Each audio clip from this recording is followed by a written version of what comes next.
Hello guys, thank you so much for joining me today. My name is Tasha and I do a lot of craft tutorials here. My channel is called Wingin' It and I own a small business called Pacific Northwest Sunshine. Like I said, I do a lot of different crafting things. I will go ahead and link my Etsy shop down below if you are interested in checking out more of the stuff that we do. I have a lot of digital items as well as a lot of craft, like wood craft blanks, and then I also do custom journals and a few different custom stationery things. So if you are interested in that, make sure to click on the link below and check us out. I will also link my Instagram page down below because that is where I post most of my custom orders that I do, and I also post, when new items are coming to the shop, as well as digital downloads, and then also I notify everybody when new videos are coming out as well. So thank you so much for being here, and if you do enjoy my content, please make sure to like this video and then also subscribe to my channel. Today we are going to be working in Cricut Design Space. I had somebody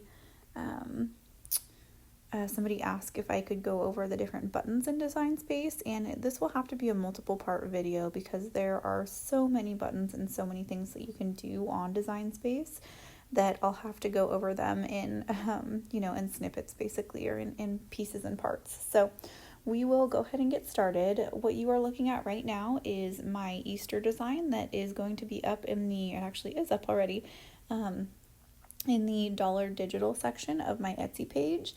Any designs that I use in my YouTube videos, I put in the Dollar Digital section, so you get a good deal on those.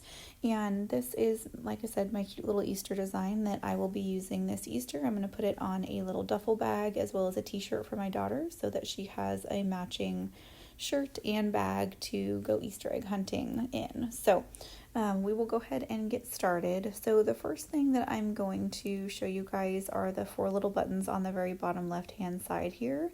And you can see that I have shapes lit up in green right now. We're actually going to start with the image button over there on the left. So we'll go ahead and click on that. And when you click on that, usually, I'm going to go back here. Usually it shows you this screen, and this is where you can type in, I've recently looked at bookmarks. So if you type in bookmark, it'll show you all of the bookmarks that the Cricut Design Space has to offer. And some of them you can see here, like these burgundy ones here kind of in the center are 99 cents. And so some of them you do have to purchase and some of them are free. So it just kind of depends on what package you have or if you pay for the extras on there. So that shows you, and there's millions of images on there. There's so many.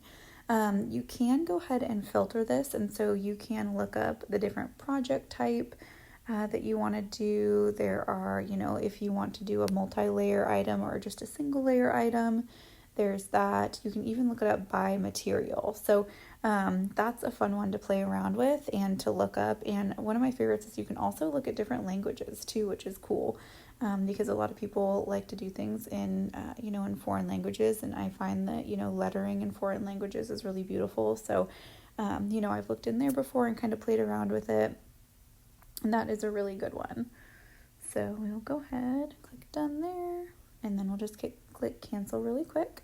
The next button over here is going to be the add text image, and in here it will show you, there's 3 different options here. So the first one is going to be everything in the Cricut Design Space portfolio. Again, some of them are free, some of them it does cost money to get. And then there are the system fonts, which is basically just your regular basic fonts that come in your computer. And you can click on Cricut System or you can click on All. And if you click on All, it will show you just kind of everything. So everything in the system as well as Cricut. I have heard that you can download fonts into Design Space. I just have not figured out how to do it yet, and I do all of my designs on Procreate and then pull them over, so I just haven't needed to pull any fonts over, but I've heard you can do it. Right, and then the one that we're on right now is going to be shapes, and this one you can see just has all of the basic shapes in here, and if you click on one, it'll pop up and you can size it to whatever you want to size it to. This is a really good tool because I make keychains, and so I will click on the circle keychain, or the circle shape, and you can change it to whatever size you want to change it to. And come on, work with me. There we go. And then if you click on edit down below, kind of right in the middle there, you can actually size it to whatever your project space is. And so I do 2-inch keychains, and so if I click on 2 inches and 2 inches, it will go ahead and make it the right size. And then I can make sure that my design fits in that little size, and then I can just go ahead and delete that circle after my design is sized and placed where I want it. And then I know that it will fit on my keychain perfectly. So that's a really good way to use the shapes tool. Another really good way to use it, and I've used this actually a lot, is I'll have like an extra, or here, we'll move our bunnies over and I'll show you how to use this. I'm going to scooch everything over here. So let's say that we decide that we don't want this bunny on the right hand side.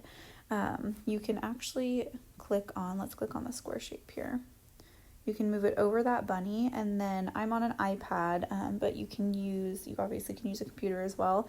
And if you hold your finger down, kind of right in the middle of the square, it actually highlights the full Hoppy image plus the bunnies as well as that square, and it kind of, I don't know how to say it, but it kind of blends them together or attaches them to each other. And if you click on the edit button, or excuse me, the actions button down below, you can click on the slice button. And what it does is it will create these 3 different images. And so it moved this bunny out of here so we can move him around wherever he wants to go.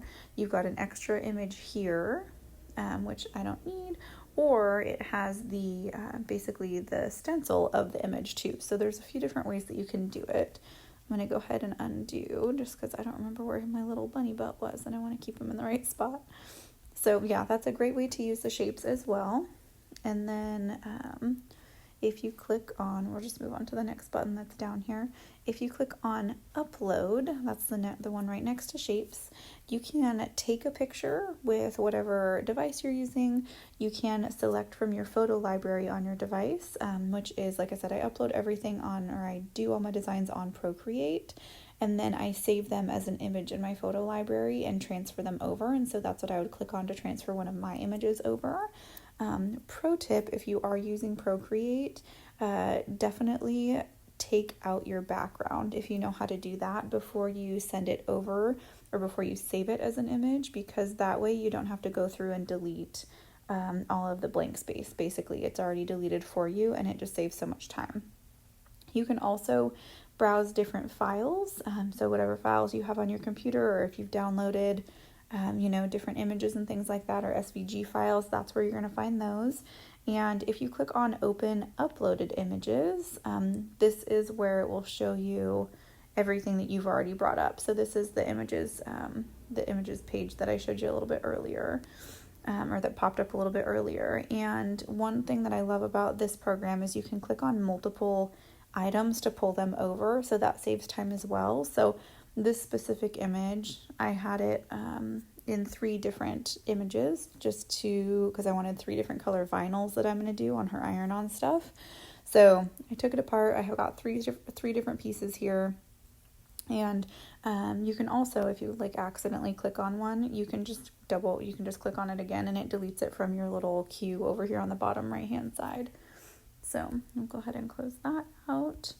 So anyways, yeah, that is the bottom 4, and I know that that's a lot of information and probably kind of boring, but it's definitely helpful, and you can just use those, those different tools in so many ways. So that is part 1. Stay tuned.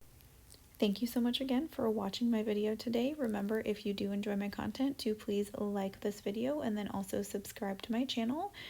Follow me on Instagram for more updates. I will have part 2 of this video up on Sunday. Thanks guys, have a great day and happy crafting.